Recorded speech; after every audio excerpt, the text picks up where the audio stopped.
Good morning students, मैं धीरज sir. आज हम लोग साइंस सब्जेक्ट क्लास 6 में चैप्टर 7 जिसमें आपको पढ़ना है living and non living things. तो आप लोग बहुत छोटे क्लास से लिविंग और नॉन लिविंग थिंग्स के बारे में पढ़ते आ रहे हैं। What is living things and what is non living things, कि सजीव और निर्जीव क्या है। तो इस चैप्टर में मूल रूप से हमको फिर से लिविंग और नॉन लिविंग थिंग्स के बारे में ही पढ़ना है। तो चलिए शुरू करते हैं पहले लिविंग थिंग्स से। हम लोग जानते हैं कि लिविंग थिंग्स होता क्या है। The things that have life in them are called living things। जिसमें जान होता है वो क्या है, लिविंग थिंग्स है, और जिसमें जान नहीं होता है वो नॉन लिविंग थिंग्स है। तो इस तरह से आपका लिविंग थिंग्स हो गया और नॉन लिविंग थिंग्स, ये सब चीज तो आप पहले से भी जानते हैं।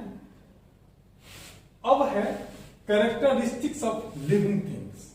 कैसे हम समझेंगे कि कोई जो है लिविंग थिंग्स है, उसका कुछ खास लक्षण होना चाहिए, होता है। तो उसके कैरेक्टर से ही हम जानते हैं कि वो लिविंग थिंग्स है या वो नॉन लिविंग थिंग्स है। जैसे आप अपने आसपास में, घर में, बाजार में, स्कूल में बहुत सारे चीज को देखते हैं, जिसमें bench, table, chair, pen, book. आपके घर के आसपास कैट, डॉग, मैन और भी बर्ड्स है, ट्रीज हैं। तो ये सब क्या है, living and non living things है।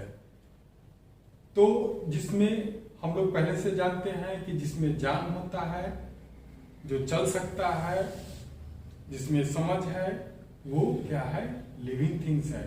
और जिसमें जान नहीं है, जो सांस नहीं ले सकता है, न बढ़ सकता है, या ऐसा कहें कि जिसका न जन्म होता है न वो मरता है, that is called non living things. उसी को हम लोग निर्जीव कहते हैं। तो कैरेक्टरिस्टिक्स ऑफ लिविंग थिंग्स में है, there are many characteristics that are unique to living things. They can move, grow and reproduce. अब कहता है कि लिविंग थिंग्स, अभी बताए हैं कि लिविंग थिंग्स में खास लक्षण होते हैं। वो बढ़ते हैं, वो जन्म लेते हैं, बढ़ते हैं, बड़े होते हैं, बूढ़े होते हैं और अंत में मर जाते हैं। ये लगभग सभी लिविंग थिंग्स के साथ ये चीज लागू होता है, चाहे वो हम लोग आदमी हैं, जानवर हो, पशु पक्षी हो, यहाँ तक पेड़ भी। तो वो सभी का क्या है, जन्म लेते हैं और बड़े होते हैं, फिर वो बूढ़े होकर के मर जाते हैं। तो आइए अब पढ़ते हैं स्ट्रक्चर ऑर्गेनाइजेशंस, यानी लिविंग थिंग्स का जो बनावट है, क्या है फंक्शन, उसके बारे में जानना है। The body of all living organism is made up of cells. Living things have a definite structural organizations. Our body is made up of billions of cells. A cell is the smallest structural and functional unit of life. It is like a house built or bricks. Each cell is like a compartment which contains a round part in the center called the nucleus. The controls the function of the cell. अब कहता है कि हम लोग जितने भी living things हैं वो सब क्या चीज से बने हुए हैं, सेल से। सभी जीव में सभी जीवों का जो निर्माण होता है वो सेल से ही होता है। हमारे शरीर का भी निर्माण लाखों करोड़ों सेल से हुआ है। तो इस तरह से सेल जो है क्या करता है, ये लिविंग थिंग्स का ये स्ट्रक्चर, उसका निर्माण करता है। वहीं से जीव का निर्माण शुरू होता है। अब है a group of similar cells that performs a particular function from a tissue. A group of tissue performing a particular function in the body forms an organ. A group of organs interesting with one another to perform a particular life process from an organ system. कहता ये है कि लाखों crore cell मिलकर के एक tissue को बनाता है और बहुत सारे टिश्यू मिलकर के एक ऑर्गन को बनाता है। ऑर्गन यानी अंग। तो और बहुत जितने भी ऑर्गन हैं सभी एक दूसरे से मिलकर वर्क करते हुए ऑर्गन सिस्टम बनाते हैं। जैसे सेल से मान के चलिए कि आपका हार्ट बना, ये सेल से टिश्यू बना। जैसे हार्ट का निर्माण की बात करते हैं कि ये कैसे बना, तो पहले यहां सेल बना। सेल से वो बहुत सारे संख्या में हुए सेल, लाखों करोड़ों में, फिर वो बहुत सारे सेल मिल करके टिश्यू का निर्माण करते हैं और उससे क्या होता है, बहुत सारे टिश्यू बनते हैं और बहुत सारे टिश्यू बन करके एक ऑर्गन अंग बना दिए। तो क्या हो गया, हार्ट हो गया, आपका किडनी है, लीवर है, पेनक्रियाज है, इस तरह से बहुत सारे अंग आपके बॉडी के अंदर है। तो ये सब क्या है, बहुत सारे टिश्यू मिलकर के एक अंग ऑर्गन बनाए।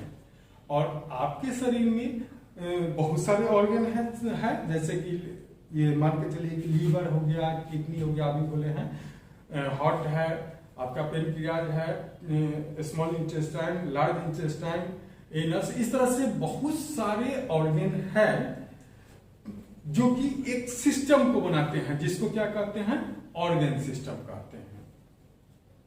जैसे आपका आंख हो गया तो ये सेंस ऑर्गन में आ गया, आईज, ईयर, नोज, टंग, टीथ, स्किन, ये सब क्या है, आपका सेंस ऑर्गन है। इसी से हम लोग पूरी दुनिया को समझते हैं, जानते हैं और तब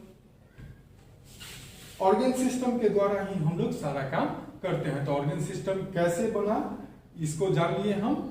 अब आते हैं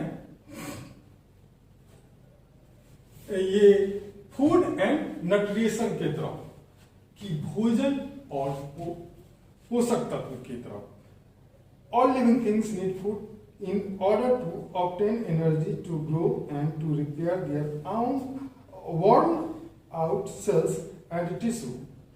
कहता है कि सभी जीवों को बढ़ने के लिए, चलने के लिए या अपना सारे काम को करने के लिए, यहाँ तक कि जो उनके अंदर जो टिश्यू डैमेज हुए हैं उनको रिपेयर करने के लिए, मरम्मत करने के लिए भी उनको एनर्जी चाहिए। और वो एनर्जी कहाँ से आता है, वो एनर्जी हम लोग को मिलता है भोजन से। Animals are dependent on plants और their food, but plants prepare their food, prepare their own food. That is why plants are called autotrophs. सभी जीवों को भोजन चाहिए, जानवर या हम लोग भी कहें, उसमें हम लोग भी आते हैं। तो हम लोग अपना भोजन के लिए निर्भर है पेड़ पौधे पर या जानवर पर भी। और पौधे क्या है, अपना भोजन स्वयं बनाते हैं, इसीलिए पौधे को कहा गया है ऑटोट्रॉफ्स, यानी स्वपोषी। जो अपना भोजन स्वयं बनाए उसी को ऑटोट्रॉफ्स बोलते हैं। और कहता है and this mode of nutrition is called autotrophic nutrition, the process by which leaves make food for the plant is called photosynthesis. आप लोग जानते हैं, पहले से पढ़े हैं, फोटोसिंथेसिस यानी प्रकाश संश्लेषण। इसमें क्या होता है, पौधा अपना भोजन बनाते हैं। कैसे बनाते हैं, तो with the help of sunlight, mineral water. तो पौधे अपना भोजन सूर्य से प्रकाश लेकर के, आपको मिट्टी से खनिज लवण और जल लेकर के, और वायुमंडल से क्या करते हैं, ये कार्बन डाइऑक्साइड गैस लेकर के अपना भोजन बनाते हैं। और इस प्रक्रिया में क्या करते हैं, ऑक्सीजन को वो एग्जर्ट करते हैं, बाहर छोड़ते हैं। तो इसी प्रक्रिया को पौधे की जो भोजन बनाने की प्रक्रिया है उसी को फोटोसिंथेसिस कहा जाता है। दिस फूड इज ऑल्सो, अब हो गया। अब आते हैं हम लोग, this food is also transported to other parts of the plant throughout tissues present in the plant. Non-grilled plants and animals do not make their own food. They depend directly or indirectly on green plants for their food. कहता है कुछ ऐसे भी non green plants होते हैं या जानवर होते हैं जो अपना भोजन स्वयं नहीं बनाते हैं, वो दूसरे जानवर के शरीर में रह करके या दूसरे पौधे पर ही अपने भोजन के लिए निर्भर होते हैं। This method of nutrition is called heterotrophic nutrition and animals and non-green plants are called heterotrophs. इस तरह के जो जीव जंतु होते हैं जो अपना भोजन स्वयं न बना करके अपने भोजन के लिए दूसरों जीवों पर निर्भर करते हैं, उन्हीं को हेटरोट्रॉप्स यानी परपोषी कहते हैं। अब आते हैं रिस्पॉन्स टू स्टिमुली। ये होता क्या है, तो इसको समझिए। What happen if you accidentally touch a hot pan, you suddenly remove your hand as a reaction. क्या होता है, अगर कोई गर्म बर्तन में आपका हाथ सड़ जाता है, आप तुरंत अपना हाथ हटा लेते हैं। Here, touching the hot pan is the stimulus and removing the hand is the response produced by the stimulus. अब कहता है कि यहाँ जो आपका हाथ का सटना जो है गर्म बर्तन में, ये हो गया आपका स्टिमुलस, और हाथ का हटाना रिस्पॉन्स, यानी इसको उद्दीपन बोला जाता है।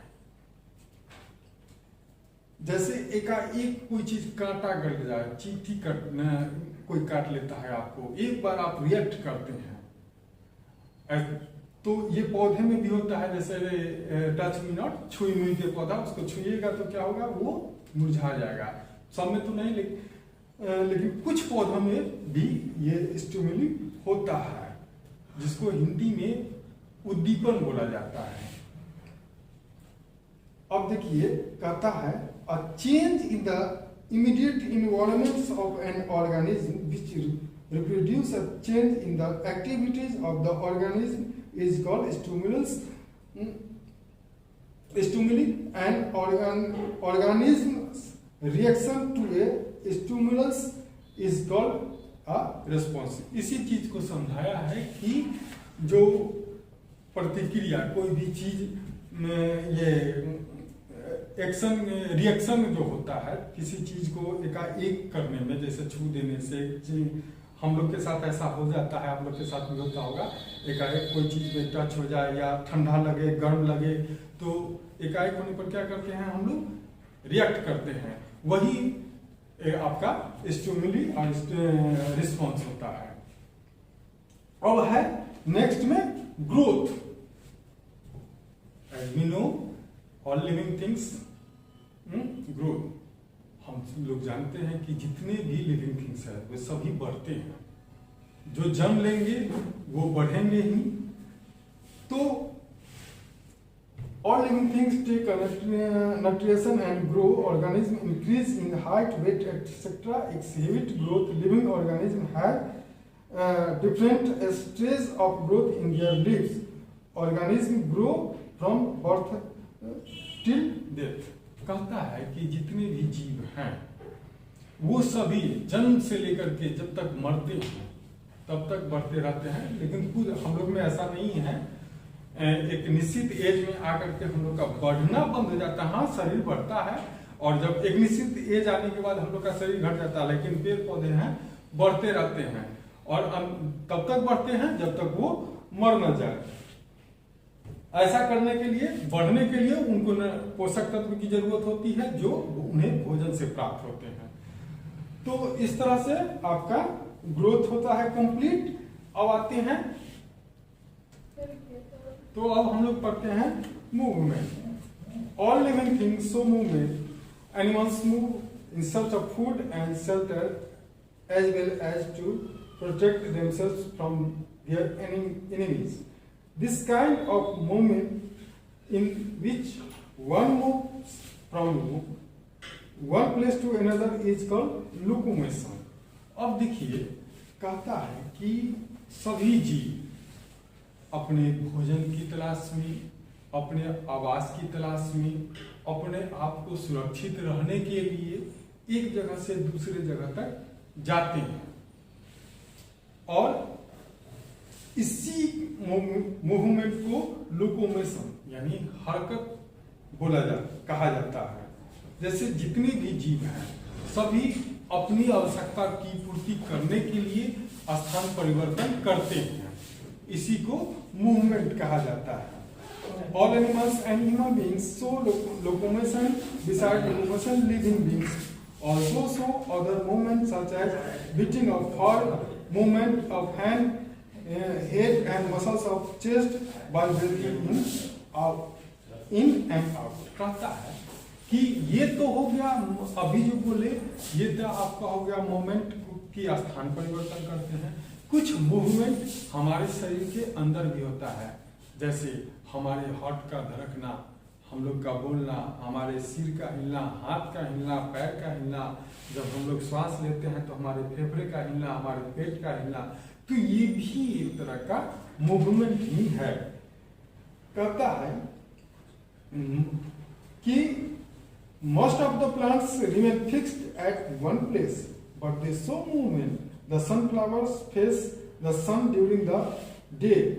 Roots have tendency to grow downwards into the soil and so grow upwards so that leaves could get sunlight. कहता है कि कुछ पौधे भी मूवमेंट शो करते हैं। हम लोग जानते हैं, देखते हैं ना कि पेड़ एक जगह फिक्स है, वो एक स्थान से दूसरे स्थान तक नहीं जा सकता है। कभी देखे हैं पेड़ पौधा को स्थान परिवर्तन करते हुए, लेकिन उनका भी मूवमेंट होता है। जैसे सनफ्लावर, सूरजमुखी के पौधे को आपने जरूर देखा होगा। वो क्या होता है कि जिस तरफ से सूर्य की प्रकाश आता है उसी तरफ उसका मुंह हो जाता है।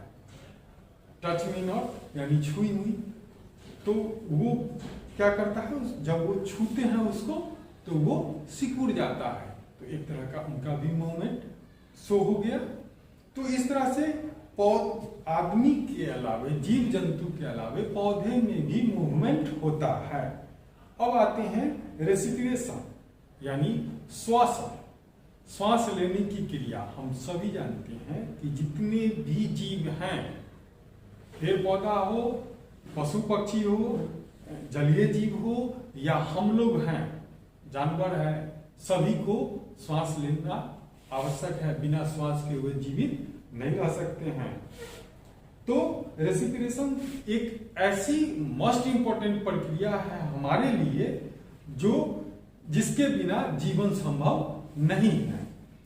Living beings need energy for various activities. Food is the main source of energy for them. Respiration helps living being obtain this energy. It is an oxidizing and energy releasing process. For this we need oxygen.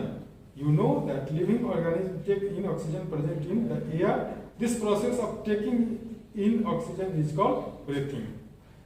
श्वास हम लोग को जरूरी है energy के लिए। जो हम लोग खाते हैं वो पचता कैसे है, हवा के द्वारा, और वो हम लोग श्वास के द्वारा लेते हैं।